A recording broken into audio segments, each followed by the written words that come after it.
Hello friends, welcome to अपना prime. पिछले episode के अंत में हम देखा था चेंगली ने इन 4-5 लोग किडनैप कर लिया है, अपनी जेल के अंदर बंद कर दिया है और अब वो इनसे बात करना शुरू कर देता है। एडमिट डिसाइड होता है इनमें से किसी एक बंदे को इनकी मेन सिटी के अंदर भेज जाएगा ताकि यहाँ की जो हालत है उसके बारे में इनके पेरेंट्स को पता चल जाए और फिर इनको एक बहुत बड़ी कीमत मिल जाए। इसके बाद में सीन शिफ्ट होता है, हम एक बंदे को देखते हैं जो कि भागते हुए कैसल की तरफ भाग रहा है। ये उन्हीं में से एक है जिनको चेंगली ने पकड़ा था। चेंगली ने इसको छोड़ दिया है। यहाँ पर किसी को बताने लगता है कि किस तरीके से चेंगली ने सभी को किडनैप कर लिया था, लेकिन यहाँ पर कुछ चीज बदल जाती है। ये बंदा कहानी को बदल के सुनाता है, इनको बताता है कि जब हमने उसको बताया कि हम कितनी बड़ी फैमिली से बिलोंग करते हैं, आप लोग हमारे साथ में, तो तुरंत ही बुरते से कांप गया। उसने कांपने के बाद में हम सभी से माफी मांगी, घुटे टेक कर हम सभी से कहा कि हम बिल्कुल भी आपके सामने किसी तरीके से उसकी शिकायत ना लगाएं और आप उसके साथ किसी तरह गंदा बिहेव ना करें, उसको मारने की कोशिश ना करें। इससे बाकी लोग बोलने लगते हैं क्या बकवास कर रहे हो तुम, वो चेंगली है, वो कभी भी किसी सामने घुटने नहीं टेकेगा। और मान लो उसने घुटने टेक भी दिए, वो तो थोड़ा बहुत घबरा भी गया, तो भी ऐसा बिल्कुल भी नहीं हो सकता कि कोई घबराया हुआ बंदा किसी एक बंदे को भेजे, या तो अपनी घबराहट के कारण वो सभी को भेज देता या फिर अपने साथ में किसी और बंदे को यहाँ पे भेजता ताकि वो यहाँ पर आकर हमसे ठीक से बात कर सके। हमारे ही बंदे को हमसे बात करने के लिए भेजा। तुम तो यहाँ पर आकर हमसे कुछ भी बोल सकते थे, तुम तो उसका खतरा और भी ज्यादा बढ़ जाता है। कोई भी घबराया बंदा इस तरह का मूव नहीं खेलेगा। इस पर सामने वाला बंदा बोलता है नहीं ऐसा नहीं हो सकता, मुझे से लगता है वो इतना ज्यादा घबरा चुका है कि स्टेप पर ठीक से मूव नहीं कर पा रहा, उसको समझ में आ रहा है कि स्टेप पर किस तरह का स्टेप उठाना चाहिए। ये बात इन लोग को अभी भी काफी अजीब से लग रही होती है कि ऐसा कैसे सकता है, कोई बंदा इस तरह का मूव क्यों चलेगा, और वो तो एक किंग है, इतना इंटेलिजेंट है, बिल्कुल भी ऐसा नहीं हो सकता, कहीं इसके अंदर कोई चाल तो नहीं। इसमें कुछ और लोग बोलते हैं अगर इसके अंदर कोई चाल हुई भी तो भी हमें कुछ ना कुछ तो करना ही है, हमें जो करना है हम वो करके रहते हैं। उनके पास में हमारे कुछ हॉस्टेजेस है, हमारे कुछ लोगों से किडनैप कर रखा है, तो सबसे पहले हमें उनको छुड़ाना पड़ेगा, हम डायरेक्टली उनको प्रोटेक्ट नहीं कर सकते। ऐसा हो सकता है उसने ये सोचा हो कि एक बंदे पे भेज देते हैं और बाकी सबको शील्ड के फॉर्म में अपने पास में रख लेते हैं, मतलब अभी हम उन पर अटैक नहीं कर सकते हैं। और इसके अलावा क्योंकि वो एक बैंडिट है, तुम्हारी प्रायोरिटी यहाँ पर यही होनी चाहिए, उसको थोड़े बहुत पैसे देकर किसी भी तरीके से पहले हमारे लोगों से छुड़ा ले और फिर उसके बाद में उस पर अटैक करके उसको अपने कब्जे में ले ले।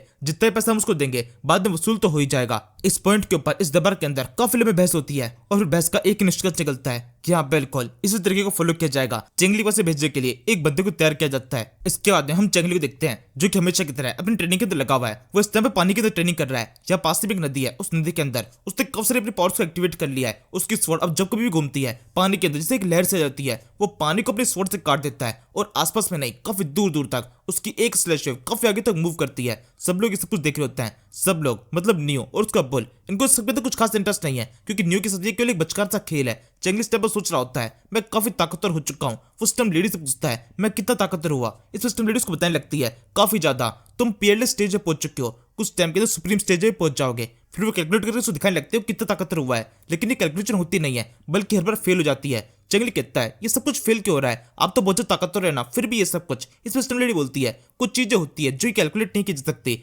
अभी नहीं हो सकती, लेकिन कुछ टाइम के अंदर इससे कैलकुलेशन शुरू हो जाएगी। लेकिन तब तक के लिए तुम ये समझ लो तुम काफी ताकतवर हो चुके हो और आगे और भी ज्यादा ताकतवर होते रहोगे। और अब इसके बाद में चेंगली के लिए फिलहाल के लिए इस ट्रेनिंग को बंद करने का टाइम हो चुका है। वो नियो और उस बुल के साथ में अपने घर की तरफ निकल पड़ता है। और अब इसके बाद सीन शिफ्ट होता है, हम चगान सिटी का सीन देखते हैं जहाँ पर एम्परर मिंग इस मोंग के साथ में, वो मोंग से पूछने लगता है अब आगे क्या होने वाला है, तुम तारों की गणना कर सकते हो। मोंग बोलता है हाँ बिल्कुल कर सकता हूँ और मैंने देख लिया फ्यूचर में क्या होगा, फ्यूचर बहुत ज्यादा खतरनाक होने वाला है। इससे मिंग और भी ज्यादा जानने की कोशिश करता है तो मोंग बताता है असल में बात ऐसी है, इन तारों की गणना करने से पता चल रहा है कुछ बहुत खतरनाक होगा, एक बहुत बड़ी वॉर शुरू होने वाली है जिसमें चारों तरफ केवल लाशें लाशें होगी, चारों तरफ खून फैल जाएगा और वो फाइट बहुत ज्यादा ब्रूटल होगी। इस पे मिंग सब कुछ डिटेल से जानने की कोशिश करता है, वो पता लगाना चाहता है कि फाइट किसके बीच में होने वाली है, लेकिन मोंग मना कर देता है। वो इतना जवाब देता है कि ये फाइट होगी नॉर्थ की साइड में। इसका मतलब मिंग समझ जाता है नॉर्थ की तरफ है चेंगली, मतलब चेंगली किसी से फाइट करने वाला है। वहां पर केवल चेंगली नाम का एक बंदा है जो कि इतनी खतरनाक फाइट कर सकता है जिसको ब्रूटल कहा जा सके। इसी समय इस मोंग को आसमान के अंदर एक तारा बहुत जोर चमकता दिखाई देता है, जो उसके अंदर पहले कुछ सेकंड पहले तो बिल्कुल भी लाइट नहीं थी और एकदम से बहुत तेज लाइट आ चुकी है। ये दिखाता है कि चेंगली कितना स्ट्रांग हो चुका है। ये तारा चेंगली को इंडिकेट कर रहा है जो कि भी कुछ सेकंड पहले तक काफी कमजोर था,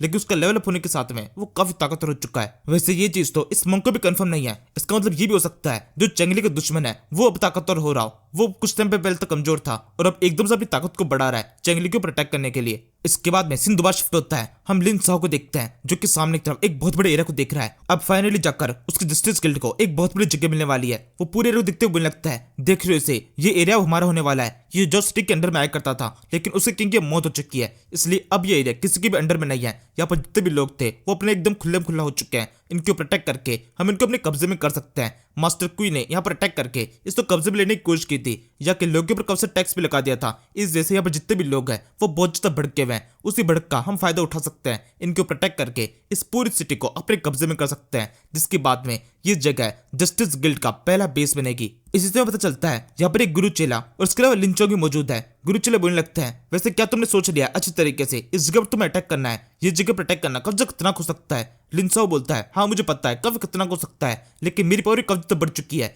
जब मैं लास्ट टाइम विलेज मास्टर मिला था, पता नहीं उन्होंने क्या किया, उन्होंने मुझे कब से चीजें थी, लेकिन उसके अलावा भी कुछ और दिया जो कि और भी ज्यादा खतरनाक था। जब उन्होंने मुझे ये दिया था मुझे बिल्कुल पता ही नहीं चला था, मुझे लगा था उन्होंने कुछ किया ही नहीं, लेकिन पिछले 1 महीने जो मैं ट्रेनिंग कर रहा हूँ उसके अंदर विश्वास हो रहा है केवल 1 महीने की ट्रेनिंग के अंदर ही मैं कितना सब कुछ सीख चुका हूँ। ऐसा हो सकता है ये केवल एक इत्तेफाक हो, लेकिन ये केवल एक इत्तेफाक नहीं हो सकता। 1 महीने में इतना सब कुछ सीख जाना ये पॉसिबल नहीं है। ये कि तो लिंसाओ अपने स्पीयर को निकालता है और पास के पत्थर के ऊपर कई सारे अटैक करता है। अपने स्पीयर से अटैक करने के साथ में कुछ सेकंड के बाद उस पत्थर के अंदर एक बहुत जोर से ब्लास्ट होता है। लिंसाओ ने अपने स्पीयर से वर्क करके एक पत्थर को इतनी बुरी तरह तोड़ दिया है। लिंचो की दिक्कत चौंक जाता है। ये लिंसाओ से पूछने लगता है कि तुम इतने ताकतवर कैसे हो सकते हो, और ये बात सही भी है। लिंसाओ एक टाइम पर बहुत ज्यादा कमजोर हुआ करता था, कुन मैन ने भी इसको बड़ी आसानी से फाइट कर हरा दिया था, लेकिन अब ये तो ताकतवर हो चुका है। लिंचोंग जो कि लेजेंडरी लेवल में बिलोंग करता है, चेंगली को उस क्रिस्टल से मिला था, उससे भी ज्यादा ताकतवर हो चुका है। इस समय ये गुरु आसमान की तरफ देख रहा होता है, तारों की भाषा को समझने की कोशिश कर रहा है और फिर सबसे कहता है, आसमान की तरफ देखो देखो, ये तारे किसी जोर से चमक रहे हैं, ये बता रहे हैं इस फाइट के अंदर हमारी जीत होने वाली है।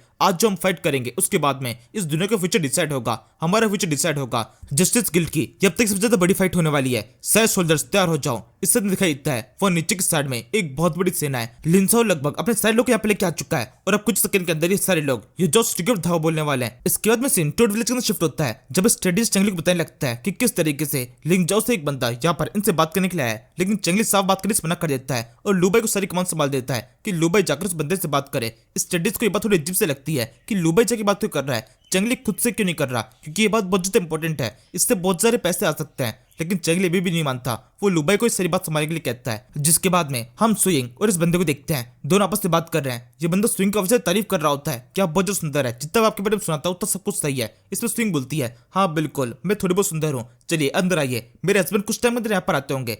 तभी ये बंदा अपना जाल खेलना शुरू करता है। वो कहता है कैसा रहेगा मैं सबसे पहले अपने लोगों से मिल लूं, उन लोगों यहाँ पर होस्टेज बना के रखा गया है, मतलब मेहमान बना के रखा गया है, तो कैसा रहेगा एक बार उनसे मिल लेता हूँ, उसके बाद में आगे की बात करेंगे। स्विंग पहले तो बात मानने लगती है और फिर एकदम बात घुमाते बोलती है, नहीं अभी नहीं, पहले मेरे हस्बैंड को आने दीजिए, उसके बाद में उस बारे में बात की जाएगी, क्योंकि एक छोटी सी दिक्कत हो चुकी है। इस पे नेगोशिएटर जानने की कोशिश करता है कि दिक्कत किस तरह की, तो स्विंग थोड़ी ताली बजाती है और इसी के साथ में कुछ बंदे इस जगह पर एंटर होते हैं और साथ में अपने साथ में कुछ और बंदों को लेके आए जो कि वहां पर लेटे हुए हैं। इनकी हालत थोड़ी सी खराब है। असल में सारे वो लोग हैं जिनको गुफी बाओ और जेंगफी ने परेशान किया था और उनको पीट दिया था, लेकिन अब इल्जाम उन चारों कैदियों के ऊपर लगाया जाने वाला है। लुबाई के अपने इंटरव्यू रहते हुए बताने लगता है, ये दोनों को देख रहे हो, इन दोनों की हालत बहुत ज्यादा खराब कर दी गई है, और ये हालत खराब की है आपके उन प्रिंस और प्रिंसेस ने। उन्हें यहाँ पर अंदर एंटर करने के साथ में हमारे काफी सारे लोगों को बुरी तरह से घायल कर दिया। ये लोग ठीक से चल भी नहीं सकते हैं, इस वजह से उन्हें कुछ टाइम के लिए कैद के अंदर रखा गया है। उनसे भी कोई भी किस तरह से बात नहीं कर सकता और यही हमारा नियम है। इस पर नेगोशिएटर बोलता है, देखिए ये तो बिल्कुल भी ठीक नहीं है, आप हमारे लोगों से तो कैद नहीं कर सकते हैं,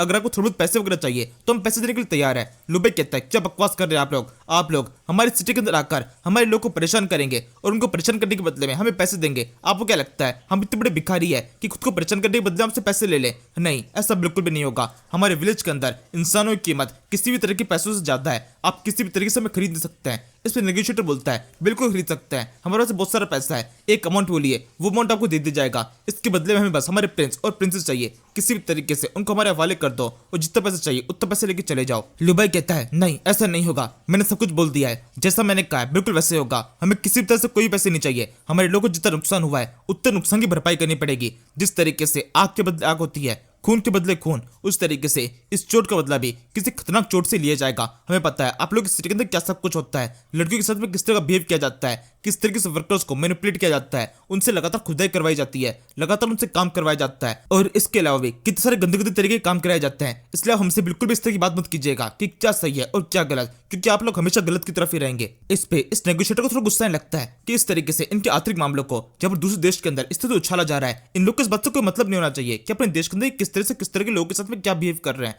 वो चिल्लाते कुछ बोलने लगता है, तभी स्विंग तो शांत कर लेती है कि नहीं यार बिल्कुल भी आवाज को ऊंची करने की कोशिश मत करना, ये टोड विलेज है, तुम्हारा खुद का सिटी नहीं। अभी इस समय हमारी सिटी के अंदर आप एक मेहमान है, मेहमान की तरह अच्छी तरह से बर्ताव करेंगे तो ये आपके लोगों के लिए ठीक होगा। और ये सुनकर नेगोशिएटर मान जाता है। उसको पता है कि प्रिंस प्रिंसेस ने गलत बिहेव किया तो उन्हें कैद कर लिया गया है। अगर इसने कुछ गड़बड़ कर दी तो इसको भी कैद कर लिया जाएगा। और फिर इसके बाद में कैसल के अंदर एंटर करता है। स्विंग उसको चाय वगैरह सब कुछ ऑफर करती है और फिर इनके बीच में बातचीत शुरू होती है। काफी देर तक बात होने के बावजूद भी इसमें तक कुछ रिजल्ट निकलता और ना ही चेंगली बात को ज्वाइन करने के लिए आता है। एंड में स्विंग बोलती है, मुझे लगता है अब सोने का टाइम हो चुका है, आपको किसी गेस्ट हाउस में चले जाना चाहिए। इस टाइम पर लुबाई बोझ तो गुस्से में होता है। वो स्विंग से कहने लगता है इनको गेस्ट हाउस में नहीं बल्कि यहीं पे काट कर किसी कुबरे के अंदर दफना देना चाहिए। बिकारबिन को पालने की कोई भी जरूरत नहीं है, इनके ऊपर केवल हमारा खाना वेस्ट होगा। इस पर स्विंग बोलती है, बकवास बंद करो, अभी अपनी फीलिंग्स को पूरी तक कंट्रोल में रखो। इस पर लुबाई बोलता है, ठीक है मैं समझ गया, मैं तो अपने साथ में गेस्ट हाउस तक लेके जाऊंगा, लेकिन अगर तुमने जरा से भी किसी तरह की चूचाट करने की कोशिश की तो मैं सब कुछ भूल जाऊंगा। और ये कहकर लुबाई ने इस बंदे को बुरी तक डरा दिया है, लेकिन इसके लिए इतना भी काफी नहीं है। जब इसको यहाँ से इस गेस्ट हाउस से लेके जाया जाता है तब रास्ते में कब से लोग मिलते हैं जो कि सब के सब इसको बहुत तक गुस्से में घूर रहे हैं। और इस बंदे को ऐसा सोचने लगता है कि किस तरीके से इस सिटी के जितने भी लोग हैं वो सब के सब उससे बहुत नफरत करते हैं और मौका मिलते उसे खत्म कर देना चाहते हैं। ये बंदा घबराने लगता है कि इस टाइम पर वो पूरी तरह दुश्मनों से घिरा हुआ है। यहाँ पर हर एक बंदा उसको जान से मारना चाहता है। बड़ी मुश्किल से वो गेस्ट हाउस तक पहुंचता है। इस तरीके से कई दिन बीत जाते हैं। इन नेगोशिएटर की हालत इस टाइम बहुत ज्यादा खराब हो चुकी है। ये केवल पूरे दिन एक ही काम करते हैं, एम्परर कैसल तक जाते हैं चेंगली से बात करने के लिए, लेकिन चेंगली बात करने के लिए आता नहीं है।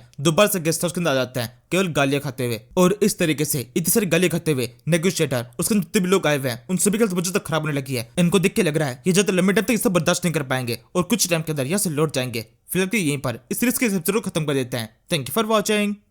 तू मेरा बेटी तुझे अपनी बीती तू है, समंदर सी दुनिया भावना में बह गया मैं।